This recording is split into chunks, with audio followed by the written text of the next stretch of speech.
So this is not an anti-radar love video. It's a gripe about something else on the internet that really probably ain't none of my business, but I like to think maybe it is a little bit. I'm gonna tell you all a story. I'll be right back. I'm Dale Verts. I kind of do this stuff old school.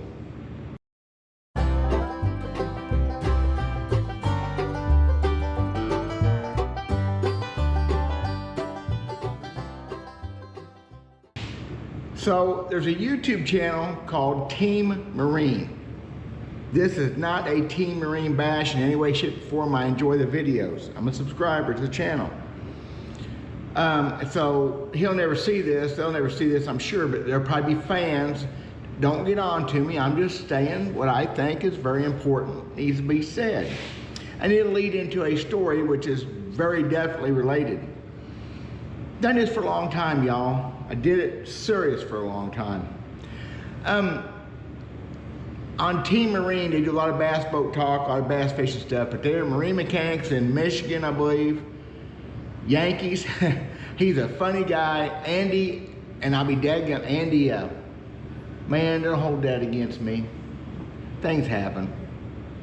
Anyway, it is an interesting show. They talk a lot about boat economics. They do some pretty cool stuff. I wish they do more maintenance, repair, live shop work. See, I did this for over 20 years. Sold boats, and when I sold boats, I also worked on boats. I worked with my techs. I went to Marine Outboard School one time. I wanted to know more about these things. And I think it's important when you're selling boats on a product to a person that you understand it mechanically. So that was my deal back in the day. So I see things he talks about and goes to. It's funny though, sometimes he sees things not exactly opposite of what we saw, but I think maybe it's because he's so much further north. But anyway, it's interesting. Their perspective on new bass boats is weird. They compare prices, and oh my gosh, if you tell me there's a $100,000 boat, I don't care what brand, and you tell me that that is a good deal, undervalued, it's crazy, but that's what they do. They talk about some new products and things. I think it's a great channel. That being said, he's done several on the water videos, demos, running boats, working on boats, even fished once that I saw. And but this one yesterday that I watched, we just got back from Louisiana. I chilled out, catch up on some YouTube stuff, and I had to watch, it's like a second video I watched.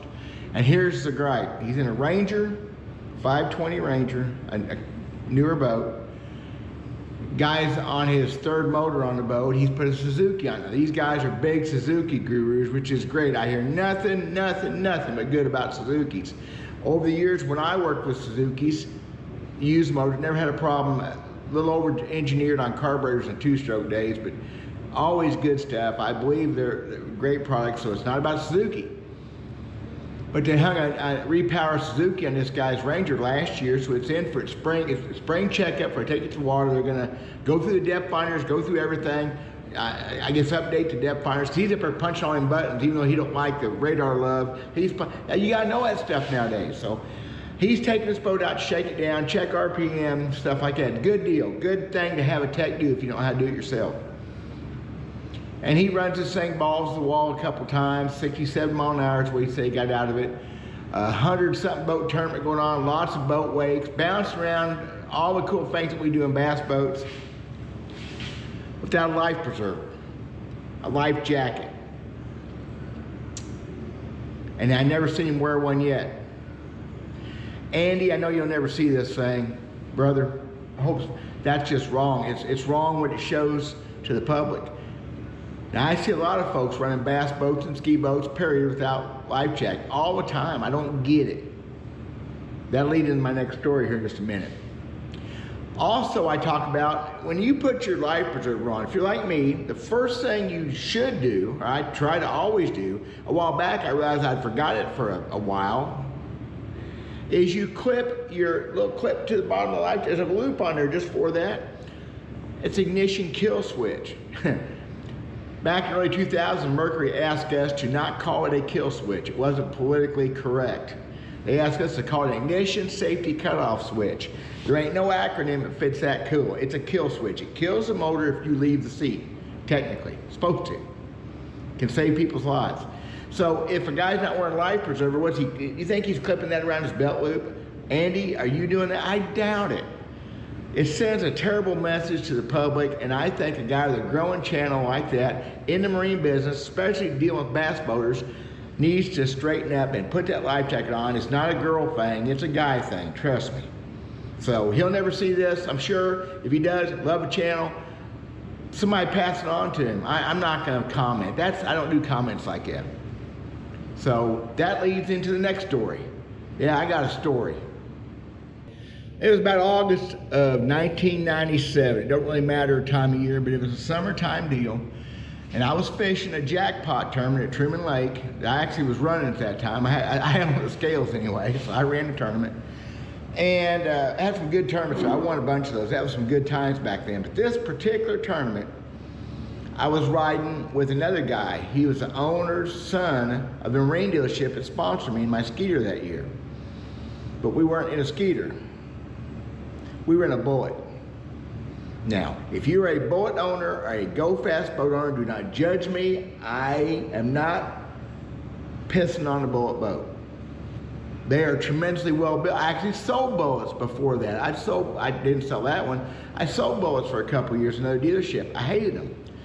I don't think they're viable bass boats, but that's me. They're very well built, a great company to deal with.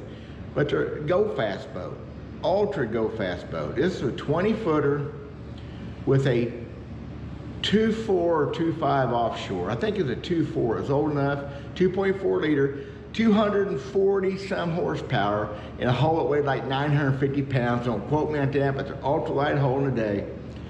It would run a bona fide 76 or so. The kid that ran it, he'll tell you how it ran over 80. No, it didn't, but 75, 76 is what it would run. They're quick, very fast boat.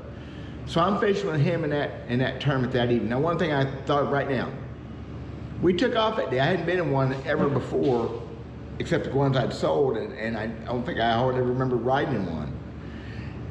And I hope I never have to ride another one. There's a grab handle in bass boats, or should be. Sometimes they're not there, sometimes they're hard to find. Call them old poop handles. That's my political correct deal. Old poop, we're gonna crash. This one was a flat metal web strap. It's set down here. And for me, I'm a shorter guy, shorter arms, monster chest, right? I had to lean forward to grab a hold of it, but it was a flat metal web strap. I mean, I remember thinking, when we took off that day, I grabbed that thing, because I hold on to stuff when I'm not in charge. It hurt my hand just to hold on to it. And I remember thinking that evening, how much that hurt, how bad that would be bad to have to save my life. So we fished several hours that afternoon, that evening. I think I had one keeper bass. We didn't do very good. We're running back down the lake to one of my little spots, and it is summertime on Truman Reservoir, and they're running water. They're generating water through Truman Dam and through Bagnell Dam, Lake Ozarks below, so there's current, which is pretty important. We're coming down the main lake. I can see the dam. We're not a mile and a half from the dam. And of course, we're wide open, balls to the wall, because that's all people know. That's all this kid. I think kid, he's in his 30s then. I've known him forever. Wide open, flat out, hot foot mashed to the floor. And there was a ski boat or two up there. I remember seeing one making a turn, making a dido. And with that current, and there's a shoal out there to the side, a shallow shoal comes out. It did some interesting things with that water. It made it look like a whirlpool. I remember seeing it. I thought, oh man, this is gonna hurt. I remember thinking that. We're going at 74 miles an hour. And I remember thinking, there's no way I'm gonna hold on. I remember thinking that clear as day, I'm not gonna hang on to this. The guy driving the boat chops the throttle. Doesn't make a difference. We'll probably lose 4 miles an hour before we hit that stuff. And everything's kind of a blur because that stuff happens so quick. It's like car wrecks or getting married or whatever.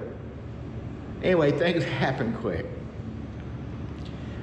What I think happened was this ultralight boat hits a weight pops me out of my seat this far. And as I'm coming back down, it comes back up again, where a heavier boat would have stayed in the wake and cut through it. Anyway, it popped me off my rope. And there I went. I cannot remember much because it happened so quick. I remember water, sky, because I'm flipping and tumbling. Hit the water, boom, like hitting concrete, skipped. Hit the water again, boom, skipped, and then went boosh, and I went under. Now, I remember trying to get my arms and legs in, but centrifugal force, it's better than anybody. But I remember trying. Also, now I'm underwater, and I remember thinking this very clearly. I mean, this wasn't my first rodeo. It wasn't the first time I got throwed. I didn't want to get throwed either. Just the first time I got thrown by a bass boat at 70 miles an hour. I remember thinking I need to get up and see what's going on, see if I need to get out of this life jacket. Because there's other boats out there, I'm thinking, man, if I see it, I gotta get out of the life jacket so I can get back down. How's that? I think I was thinking pretty clearly. I was down several feet. It took me, I'm trying to hold my breath. It took me several seconds to get back up to the surface. What I find is the guy with the bass boat coming back to me and the ski boat coming over. The ones closest, they all saw it happen, which I'd had a video of that. I could make some money. So I didn't worry about getting run over. So then I had to take in what else had happened and where I was. So just to give you all an idea, first off, no ladder. I still don't even have a ladder on my bass boat. You gotta have a ladder in your bass boat, because I was 30, whatever then, pretty tough. The boater tried to pull me back in the boat. No, you don't do that. I went over to the back boat, stood on the cavitation plate. I trimmed myself up, but motor trimmed up and stepped into the boat. And evaluation time. I didn't hurt it that second. I had blood coming out of my nose, but I'm pretty sure I hit the water. That was water pressure. I didn't hit it on the boat. I don't know what I hit on the boat, if I did anything. I don't know if I hit anything, because the cleats in that boat were nasty too, which actually my boat now, the cleats are kind of nasty. I like the flush cleats. I don't have those on my boat. I get back in the boat, cap, sunglasses, of course, gone.